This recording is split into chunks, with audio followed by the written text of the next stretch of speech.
आप देख रहे हैं रोजाना दिल्ली न्यूज।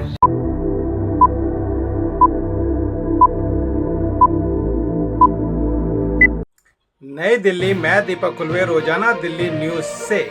अगर आप चैनल पर नए हैं तो वीडियो लाइक करें, वीडियो शेयर करें और चैनल को सब्सक्राइब करें। बेल आइकन को भी दबाएं ताकि लोड किया वीडियो आप तक पहुंचे।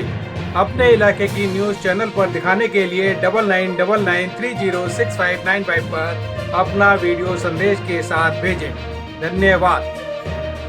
दिनांक 5 जनवरी 2024 रविवार, अशोक विहार सिंधी पंचायत झूलेलाल मंदिर अशोक विहार में वजीरपुर विधानसभा से कांग्रेस उम्मीदवार डॉक्टर रागिनी नायक के समर्थन में कांग्रेस कार्यकर्ता सम्मेलन का आयोजन। कार्यक्रम में पूर्व विधायक एवं कांग्रेस के राष्ट्रीय प्रवक्ता हरिशंकर गुप्ता, कांग्रेस के पूर्व निगम पार्षद सरदार मान सिंह, दिल्ली प्रदेश कांग्रेस कमेटी द्वारा नियुक्त कोऑर्डिनेटर नताशा, ब्लॉक कांग्रेस अध्यक्ष गिरीश जैन, जोगिंदर खारी, कांग्रेस के पूर्व प्रत्याशी महेश खारी, कांग्रेस युवा नेता दिल्ली प्रदेश जिला आदर्श नगर युवा कांग्रेस महासचिव रिद्धि खुलवे और वजीरपुर विधानसभा के सभी वरिष्ठ कार्यकर्ता एवं नेता कांग्रेस कार्यकर्ता सम्मेलन में सम्मिलित हुए। इस अवसर पर समाज सेवी एवं कांग्रेस के वरिष्ठ नेता रवि मल्होत्रा, जोगेश कोहली, जोगिंदर खुराना जोगी भाई, सौरभ गोयल भी सम्मिलित हुए।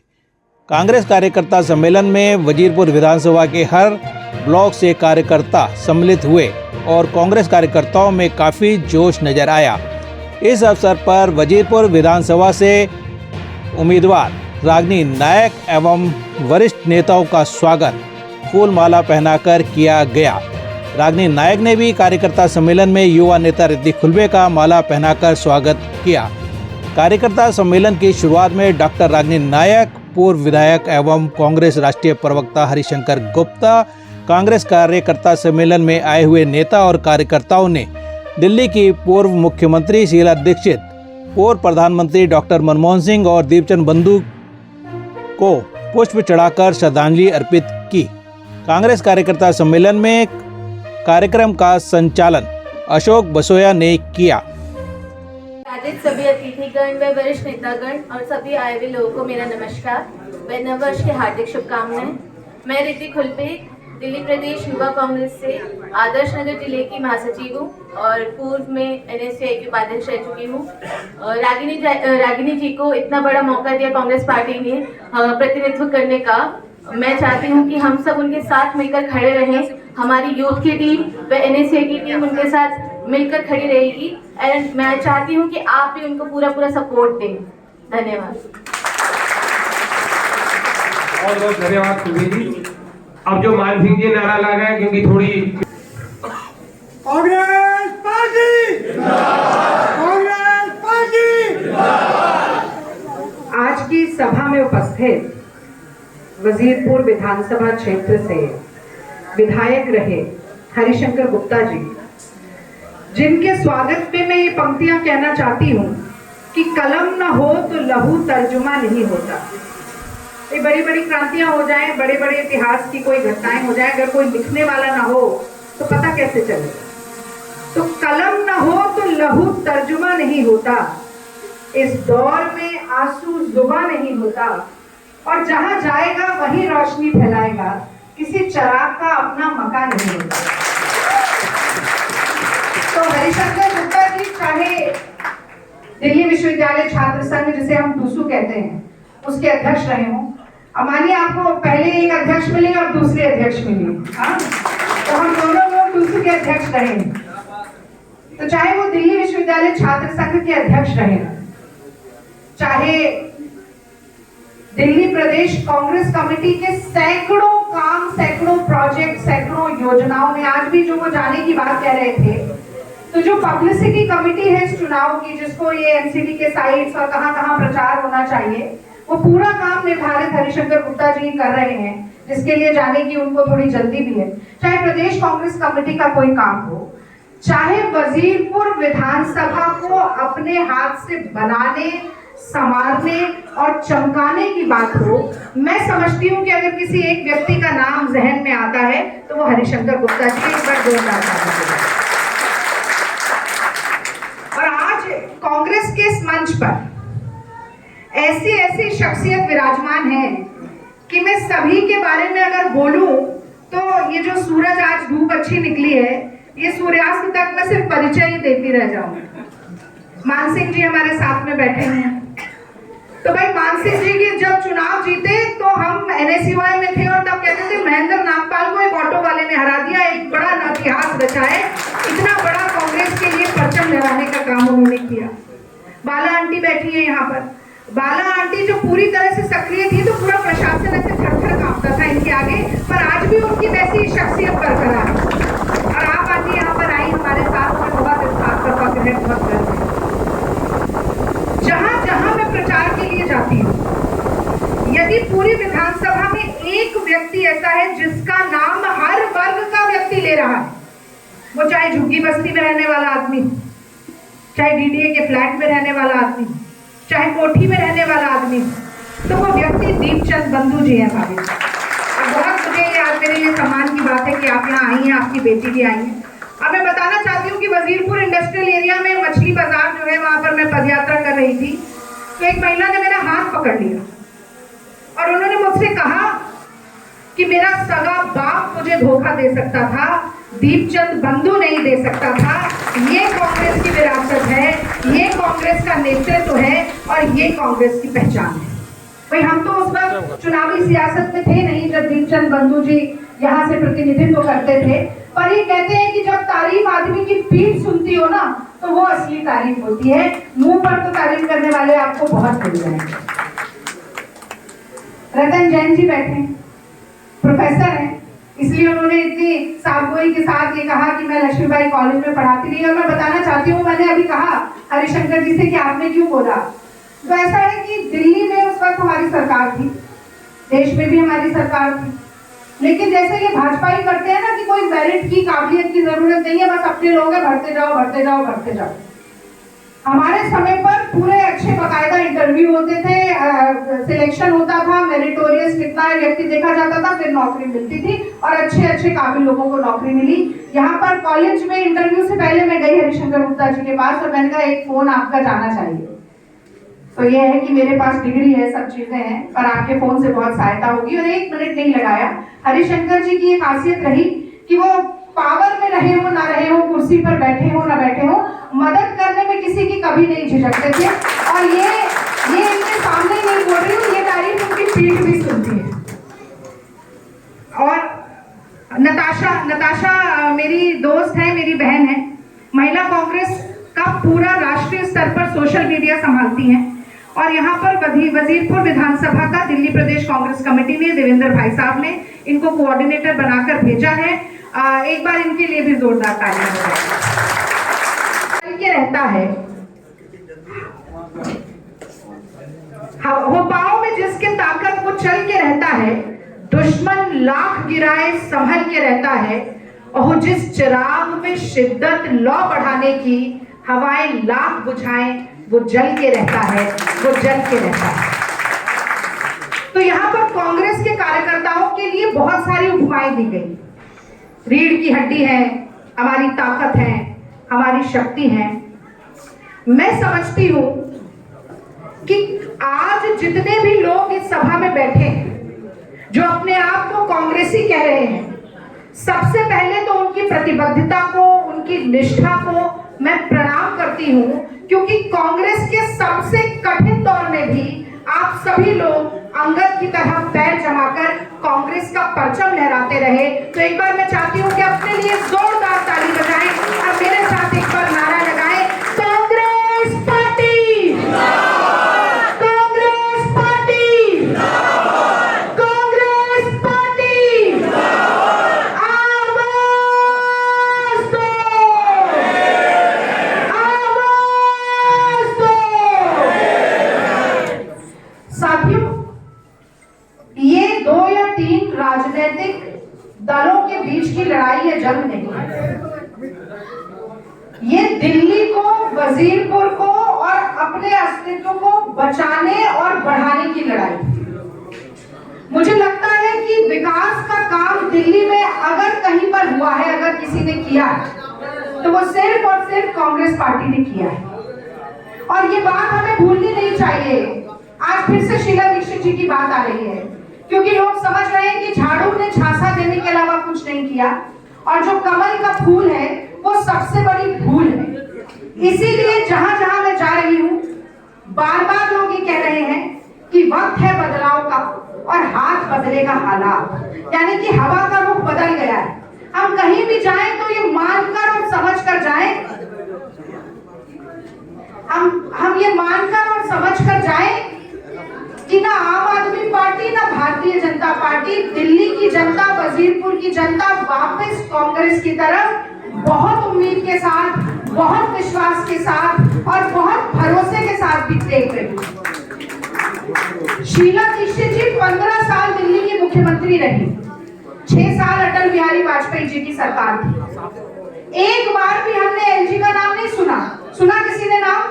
किसी ने नाम नहीं सुना। मेट्रो चल गई, पूरा सीएनजी ट्रांसफॉर्मेशन हो गया, अंबेडकर यूनिवर्सिटी बन गई, सैकड़ों नए स्कूल खुल गए, दिल्ली दुनिया का greenest capital of the world बन गया।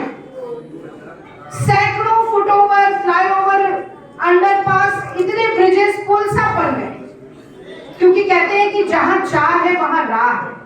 लेकिन एक तरफ यहाँ जुमलेबाज बैठे हैं और दूसरी तरफ यहाँ नौटंकीबाज बैठे। ठीक कहा कि नहीं कहा? एक जुमलेबाज है, जैसे ही मुंह खोलते झूठ की बौछार, झूठ की जुमलों की बरसात शुरू हो जाती है। और मैं तो ये कहती हूँ कि मोदी रीत की सदा चली आई, जो कह जाए वो कभी ना निभाई। हाँ, तो वो बोल गए 2 करोड़ नौकरी और 15 लाख और 100 स्मार्ट सिटी और काशी को क्योटो और रुपए और डॉलर का दाम 1 और डीजल पेट्रोल 40 रुपए लीटर, कुछ नहीं हुआ। आज हमारी विधानसभा में मोदी जी आकर कहते हैं कि मैं तो अशोक विहार में रहता था। अब हम पूछते कहाँ रहते थे? फेज 1 में, 2 में, 3 में, 4 में, रूमकर कॉलोनी में, सावन पार्क में, इंडस्ट्रियल एरिया में, जेजे कॉलोनी में कहाँ रहते थे? तो बोले मैं तो अज्ञातवास में रहता था। आप कमाल देखिए कि एक ही समय में मोदी जी वडनगर में चाय भी बेचते थे और मगरमच्छ से 2-2 हाथ भी करते थे। अशोक विहार में भी अज्ञातवास में रहते थे और हिमालय में भी अज्ञातवास में रहते थे। एनसीसी के कैडेट भी थे और आरएसएस के सक्रिय कार्यकर्ता भी थे। आईफल टावर के नीचे फोटो भी खिंचा रहे थे और बांग्लादेश की आजादी की लड़ाई भी लड़ रहे थे। और रतन जैन जी दिल्ली में से पॉलिटिकल एंटायर पॉलिटिकल साइंस की पढ़ाई भी कर रहे थे। तो भैया मोदी जी की बात को मानना अपने पैरों पर कुल्हाड़ी मारना नहीं है, अपने पैर ही कुल्हाड़ी पर मारना है। तो उन्होंने कहा कि 1675 फ्लैट हमने बनवाए, हम आपको दे रहे हैं। हरिशंकर जी ने उसके बारे में बताया भी।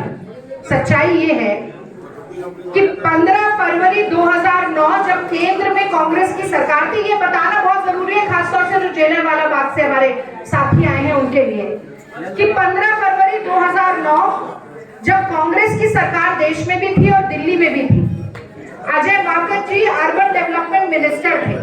तब इन सारे फ्लैट्स का शिलान्यास कपिल सिब्बल जी, संदीप दीक्षित जी, अजय माकन जी और हरिशंकर गुप्ता जी ने अपने हाथों से किया। और 2014 में जब तक हमारी सरकार रही, आधे से ज्यादा फ्लैट्स का निर्माण भी हुआ।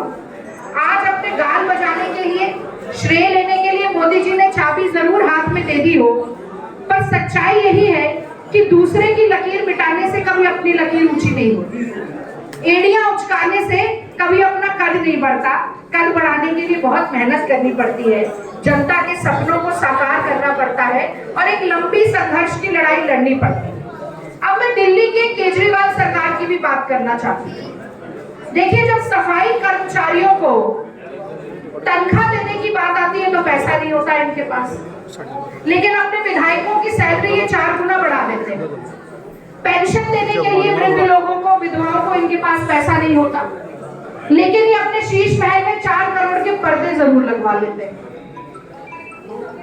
आज वजीरपुर विधानसभा पूछ रही है कि हमारे पास पीने के लिए पानी क्यों नहीं। आप चाहे जेजे कॉलोनी चले जाएं, आप चाहे वजीरपुर इंडस्ट्रियल एरिया चले जाएं, इतना मैला गंदा पानी आता है कि 30 रुपए गैलन, जनेश भाई ने भी ये बात बोली, यानी कि 900 रुपए महीने का पानी खरीद कर पीना पड़ता है, 11,000 रुपया साल। मोदी जी स्वच्छ भारत का नारा देते हैं, एक शौचालय के लिए भी महिलाएं वजीरपुर इंडस्ट्रियल एरिया में तरस रही हैं। और कितने शर्म की बात है कि देश की राजधानी में आज भी महिलाओं को खुले में शौच जाना पड़ता है। यमुना को साफ करने की बात चलती है, जब बारिश होती है तो सीवर घरों में घुस जाते हैं, मलमूत्र की नदियां घर में बह रही हैं और ये यमुना जी को साफ करने की बात करते हैं।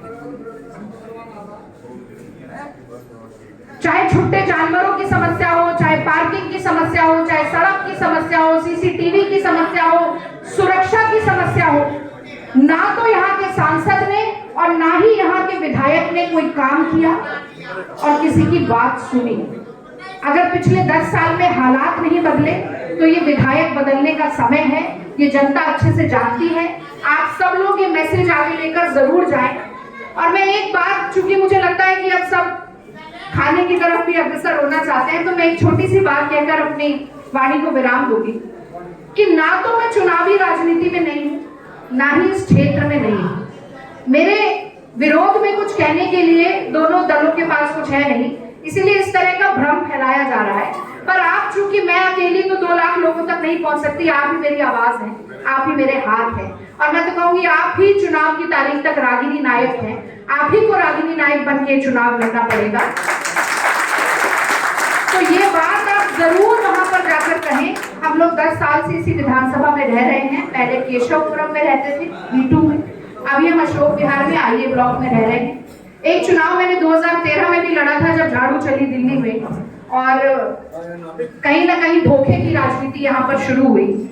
पर मैं उसका एक अनुभव आपसे जरूर साझा करना चाहती हूँ कि कांग्रेसी कार्यकर्ता की क्या जोश जुनून और जज्बा होता है। तो हमारे एक वहां पर साथी थे अरोड़ा जी, जो कि कैंसर से ग्रसित थे, स्टेज 4 का कैंसर था उनको, और वो हमारे पोलिंग बूथ एजेंट हर बार बनते थे। बहुत बीमार थे, तो इस बार जब मैं चुनाव लड़ी तो हम उनके पास गए नहीं, हमें लगा कि उनका स्वास्थ्य जो है वो शायद इजाजत नहीं देगा। पर जब बूथ की मीटिंग चल रही थी कि किस किस के पास बस्ता जाना है, तो वो हमारे पास आए और बोले कि शायद ये मेरे पास आखिरी मौका है कि मैं कांग्रेस के बूथ एजेंट का काम कर सकूं। बहुत लंबा मेरा जीवन नहीं है, पर आखिरी बार का ये जो मौका है, मैं इसे नहीं गंवाना चाहता। अगर आपको सही लगता है तो ये थैला आप मुझे ही दीजिए, और मैं समझती हूँ कि एक कांग्रेस के नेता के लिए इससे बड़ा और कोई सम्मान नहीं है। और मैं एक और आपको बात बताना चाहूंगी, वहां पे सीतापुरी, नताशा जी उसी कॉन्स्टिट्यूएंसी से हैं, जनकपुरी से, सीतापुरी वार्ड है वहां पर। तो वहां हमारे मुस्लिम जो भाई है, उनमें एक तानसेन जी थे, बड़े कांग्रेस के कट्टर कार्यकर्ता। तो तानसेन जी के वालिद का इंतकाल हो गया, उन्होंने शाम को 5 बजे तक जनाजा नहीं उठाया कि जनाजे के साथ हमारे लोग चले जाएंगे तो कांग्रेस पार्टी को वोट नहीं मिलेगा। ये शिद्दत है, ये जोश है, ये जज्बा। और मैं ये भी जानती हूँ कि बहुत असफलता हमें मिली पिछले कुछ 3 चुनावों में, और मुझे हरिवंश राय बच्चन जी की वो पंक्तियां याद आती है कि असफलता एक चुनौती है, स्वीकार करो। असफलता एक चुनौती है, स्वीकार करो। क्या कमी रह गई देखो और सुधार करो। जब तक न सफल हो नींद चैन की त्यागो तुम, संघर्षों का मैदान छोड़ मत भागो तुम। कुछ किए बिना ही जय जयकार नहीं होती, और कोशिश करने वालों की कभी हार नहीं होती, कभी हार नहीं होती। तो ये हारने की बात तो दिमाग में रखनी नहीं है, हवा का रुख बदल चुका है, ऊंट करवट ले चुका है। जो आम आदमी पार्टी कांग्रेस का वोट लेकर इतना इतरा रही थी और ये कह रही थी कि हमने कांग्रेस को खत्म कर दिया, जड़ से मिटा दिया, नेस्त नाबूद कर दिया, आज समय है उनको बताने का कि कांग्रेसियों के खून में कितना फौलाद है, हमारे इरादों में कितनी ताकत है, हमारी इच्छा में कितना जोश जुनून और जज्बा है साथियों। और वो मुझे लगता है अगर हमने साबित किया, यहां से उठकर गए ये सोच के गए कि हम जीतेंगे, तो कोई माइकल लाल नहीं है कि जो हमें ये चुनाव हरा सके। दिल्ली की जनता त्राहिमाम कर रही है, न सिर्फ वजीरपुर में बल्कि ये हर विधानसभा की बात मैं आपसे कह रही हूँ। सब लोग बदलाव चाहते हैं, सब लोग चाहते हैं कि आम आदमी पार्टी, और हमारी विधानसभा में तो वो क्या कहते हैं, करेला, और वो भी नींद चढ़ा। तो आम आदमी पार्टी को तो गाली दे ही रहे हैं, हमारे विधायक जी ने भी कुछ नहीं, जो ये जरूर कमाया है पर इज्जत नहीं कमाई इस विधानसभा में।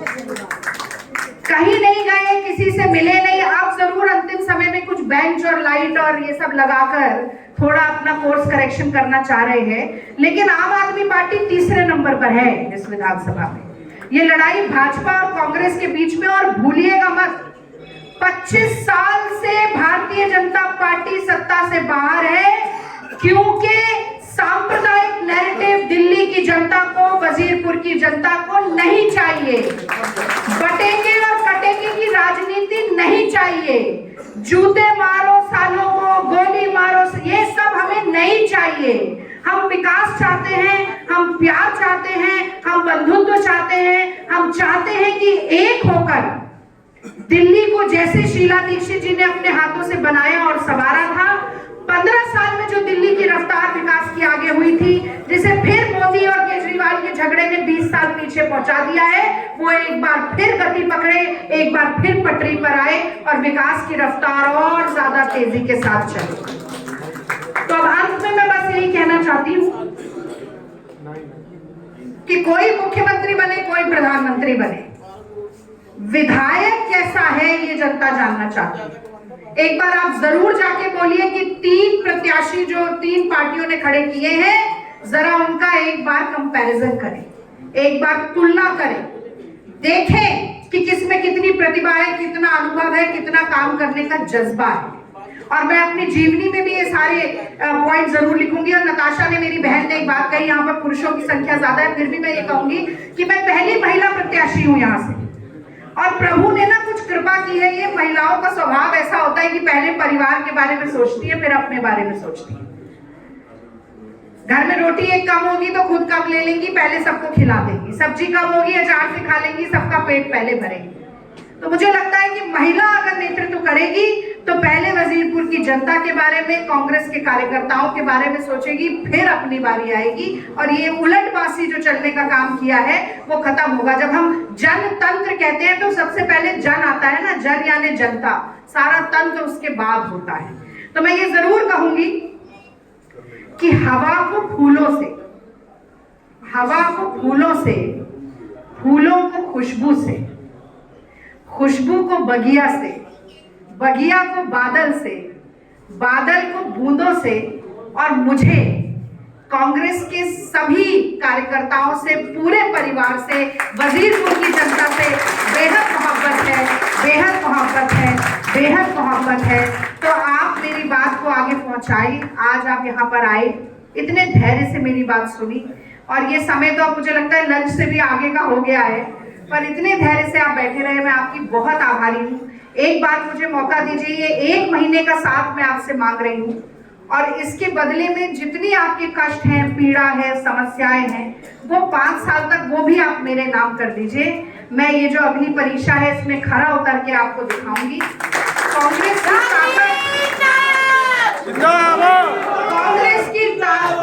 की ताकत दिल्ली की और देश की ताकत है। और अंत में मैं यही कहूंगी कि अभी तो सिर्फ परिंदे शुमार करना है, ये फिर बताएंगे कि किसका शिकार करना है। और बहुत गुरूर है दरिया तुझे रवानी पर, हमें भी जिद है कि दरिया को पार करना है, दरिया को पार करना है। जय हिंद।